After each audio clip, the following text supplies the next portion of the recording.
أعوذ بالله من الشيطان الرجيم بسم الله الرحمن الرحيم Assalamu alaikum wa rahmatullahi wa barakatuhu.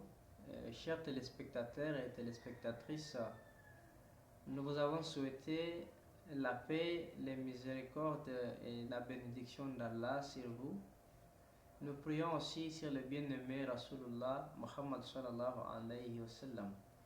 Allahumma salli ala Muhammadin wa ala ali Muhammadin wa barik wa salim innaka hamidun majid.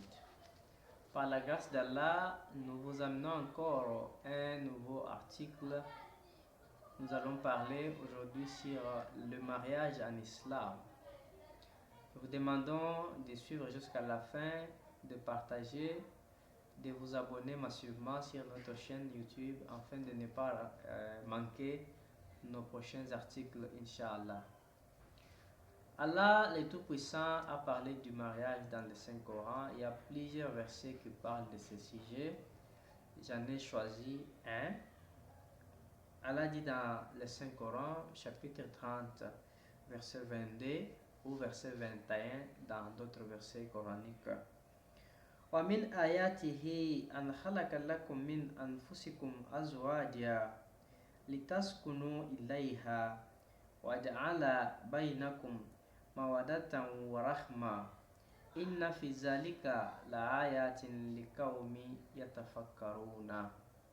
Que, et parmi ces signes, et parmi les signes d'Allah, أَنْ خَلَقَ لَكُمْ, il a créé pour vous, min anfusikum, de parmi vous, azwajan, les époux, tout comme épouses. Le mot azwajan en arabe, ça a des sens de l'époux tout comme l'épouse. Il a créé pour vous des époux et des épouses. Litaskunu ilayha, pour que vous puissiez trouver tranquillité dans ces derniers. Waja'ala bainakum mawaddatan wa rahma, et il a mis dans cette union, dans ces deux, la tranquillité. Et il a mis aussi de l'affection ou de l'amour, la tendresse. Et il dit quoi? Inna fi zalika la ayati liqawmi yatafakkarun. Dans ces signes, dans ceci, il y a des signes pour un peuple qui réfléchit.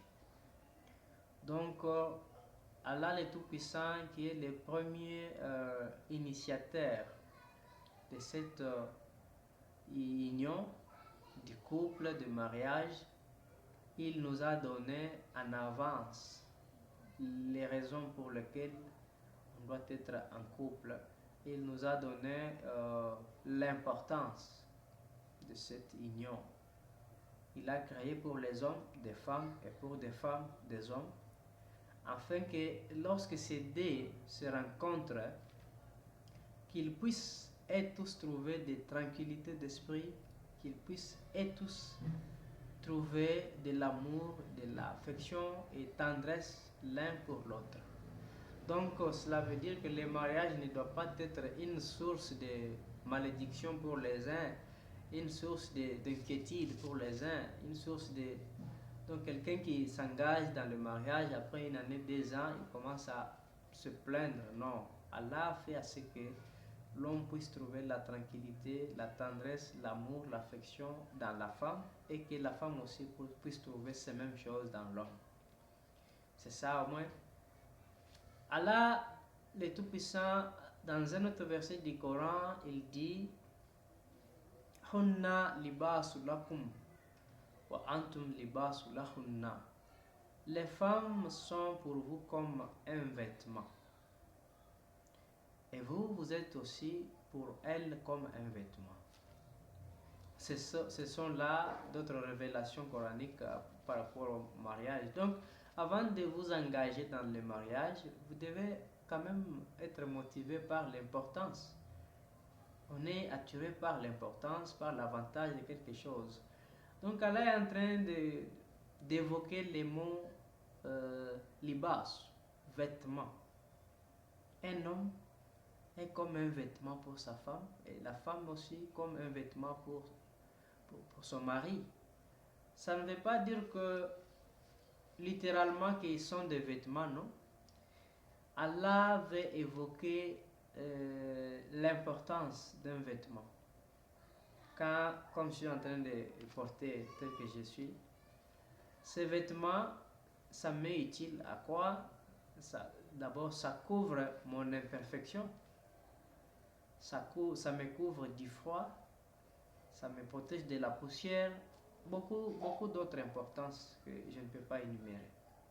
Donc, Allah veut tout simplement nous dire que dans chaque mariage, dans toute union, les imperfections ne manquent pas. Mes contentements autrefois, ça ne peut pas manquer. La colère, ça ne peut pas manquer dans l'union. Mais nous devons essayer toutefois de couvrir. La femme doit couvrir les fautes de son mari. La femme doit couvrir les imperfections de son mari. L'homme aussi doit faire la même chose. Donc, selon ces deux versets, comme je l'ai dit, qu'il y en a plusieurs versets dans le Saint-Coran. Mais par définition, je peux dire que le mariage ou le nikah en langue arabe est une institution sacrée instaurée par Allah lui-même pour préserver la chasteté, pour encourager la coopération dans le bien et assurer la continuité de l'humanité, la race humaine. Ça doit aussi être considéré comme un contrat sacré conclu entre un homme et une femme, basé sur un consentement mutuel et une acceptation volontaire d'une union légale qui doit respecter des conditions. Donc, il doit y avoir le consentement entre l'homme et la femme. Toutes les deux parties prenantes doivent être pour.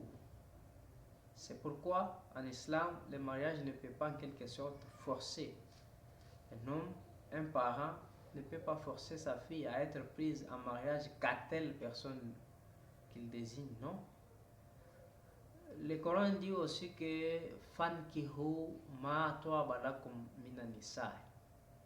Épousez celles qui vous plaisent entre les femmes. Donc c'est ça le consentement.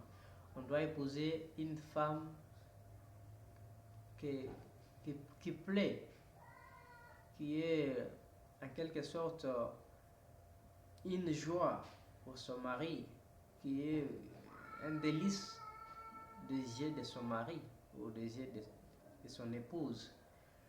Alors, après avoir consenti à cet engagement, à cette union sacrée, le marié ou la mariée ou l'époux, j'allais dire, doivent et tous se poser des questions de savoir s'ils seront à mesure d'accomplir toutes les conditions, s'ils seront à mesure de s'acquitter de tous les devoirs et responsabilités. Parce qu'il y a plusieurs personnes qui pensent aujourd'hui que c'est l'homme qui est le maître du foyer, c'est l'homme qui est là comme un commandant. Non, l'homme ne doit pas se comporter envers sa femme comme si c'était un colonel devant un policier, un caporal, non. Il est là que pour donner des ordres, pour commander, non. Il doit y avoir la collaboration mutuelle, il doit y avoir le respect mutuel, il doit y avoir la considération chacun à l'autre, pour l'autre. Le Saint-Coran nous corrige aussi dans cet aspect, ce que je viens de parler. Dans le Saint-Coran, Allah dit que Walahunna mislu lazi alayhinna bil ma'ruf, que elles ont, les femmes, elles ont aussi en toute équité des droits semblables à ceux des hommes. Walirijal alayhinna darajat, bien que l'homme a en quelque sorte un degré de prééminence, mais elles ont tous des devoirs. ils ont tous des devoirs, des responsabilités. Chacun doit essayer de jouer son rôle, doit essayer de s'acquitter de son devoir et de ses responsabilités euh, envers sa moitié. C'est ainsi que je peux vous expliquer en quelques mots ce que c'est l'idée sur le mariage en islam. Avant de s'engager dans le mariage, le saint prophète Mohammed nous a exhorté de faire istikhara, c'est-à-dire nous devons invoquer, nous devons faire une prière et demander la guidance à Allah pour qu'Allah puisse guider notre choix de sorte que demain ou le lendemain nous ne puissions regretter. Alors, le saint prophète Mohammed est aussi garant de cette institution. Il a dit que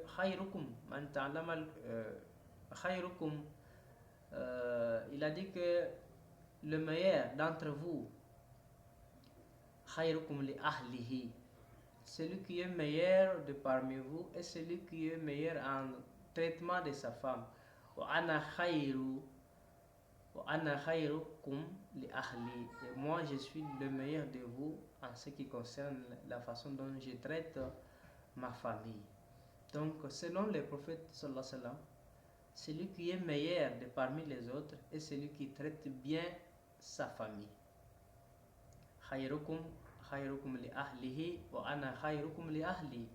Donc lui-même, étant prophète de Dieu, il avait placé devant nous un modèle à suivre.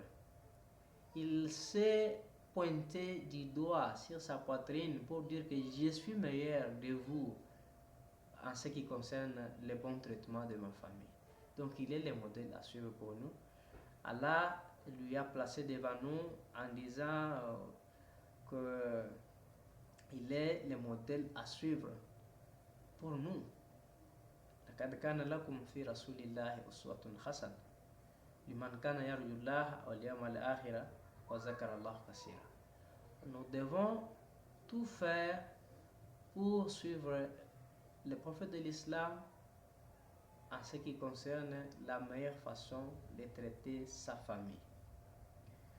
Le mariage en islam, comme je l'ai mentionné, n'est pas en quelque sorte forcé, n'est pas en quelque sorte l'esclavagisme, mais ça doit comporter un respect mutuel, une considération mutuelle. C'est pourquoi, sur le plan spirituel, selon l'enseignement de l'islam, on ne trouve pas que l'homme est supérieur à la femme, que la femme est supérieure à l'homme. Je dis bien sur le plan spirituel. Parce qu'il peut y avoir un homme là qui ne pratique pas la religion, et lorsqu'il y a une femme qui a la crainte de Dieu, parce que devant Dieu, celui qui est honorable, c'est celui qui a la crainte de Dieu. Le Coran dit Inna akramakum indallahi atqakum. Celui qui est meilleur de parmi vous est celui qui craint Dieu. Donc Allah nous a bien montré que sur les plans spirituels, un homme est important, la femme aussi est importante. Alors nous demandons à ce que nous puissions nous engager dans le mariage, pas pour le but d'acquérir ou de profiter ce que possède l'autre partie. La femme peut être riche, tout comme l'homme peut être riche, mais que la richesse de l'homme ou de la femme ne puisse pas être l'objectif pour lequel nous voulons entrer en union avec cette dernière. Non. Le saint prophète Mohammed a mentionné 4 raisons pour porter un choix d'une femme. Il a dit pour sa richesse, pour sa noble famille, pour sa beauté et pour sa religion. Mais il a insisté sur la religion. Le 4e point, il a dit celui qui pourra ignorer l'aspect religion pour se pencher sur d'autres aspects, sa main, il se retrouvera un jour la main sous la poussière. C'est un idiome, un adage, ce qui fait allusion à la pauvreté. Donc Allah le Tout-Puissant nous facilite qu'il fasse à ce que notre mariage soit pour nous une source de bénédiction, ou que notre mariage soit en quelque sorte l'adoration d'Allah. Oui, le mariage est en quelque sorte l'adoration d'Allah, parce que le saint prophète Mohammed a dit dans un hadith que si un serviteur d'Allah se marie, il a pratiqué une moitié de sa religion, et qu'il craigne Allah pour la reste ou une autre moitié. Donc que le mariage soit pour nous une source de bénédiction, que nos épouses toutefois nous préservent des péchés, et que nous ne puissions pas être en union sur cette terre, comme le disent les chrétiens lors de leur vœu de mariage. Ils disent que nous allons rester ensemble jusqu'à ce que la mort nous sépare. Non, bien au contraire, on devait dire que nous devons rester ensemble jusqu'à ce que le paradis nous réunisse encore une fois. Qu'Allah, le Tout-Puissant, fasse que nos époux et nos épouses soient pour nous une source de bénédiction. Et nous devons toutefois invoquer la prière qui est dans le Saint-Coran.